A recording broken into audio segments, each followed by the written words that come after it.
அருணகிரிநாதர் அழகா சொல்லுவார், எழு கடல் மணலை அளவிடின் அதிகம் எனதிடர் பிறவி அவதாரம். 7 கடற்கரையில் இருக்கக்கூடிய அந்த மணலை எண்ணிடலாமா? நம்மளோட இந்த இடர் பிறவியை எண்ண முடியாது, அவ்வளவு பிறவி நாம் எடுத்து வருகிறோம். அப்படி சஞ்சலம் துஞ்சி திரியாதே அப்பா, இந்த பந்தத்தால் சங்கிலியால் நான் கட்டுப்பட்டு கிடக்காம கஷ்டப்படாமல் நான் என்ன கேட்குறேன், கந்தன் என்றென்றுற்று உனை நாளும் கண்டு கொண்டு அன்புற்று இடுவேனோ.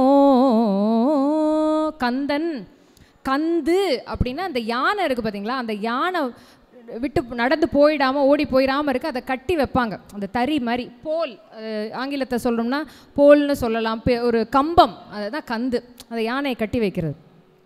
அப்போ அந்த யானை அப்படி விட்டு போகாமல் இருக்கிறதுக்கு அது ஒரு பற்றுக்கோடு மாதிரி அப்படி இருக்குது. அப்போ கந்தன் அப்படிங்கிறவன் யார் என்றால் நம் வாழ்க்கைக்கு பற்றுக்கோடாக இருப்பவன், அவனை பிடித்து கொண்டு நாம் இருக்க வேண்டும்.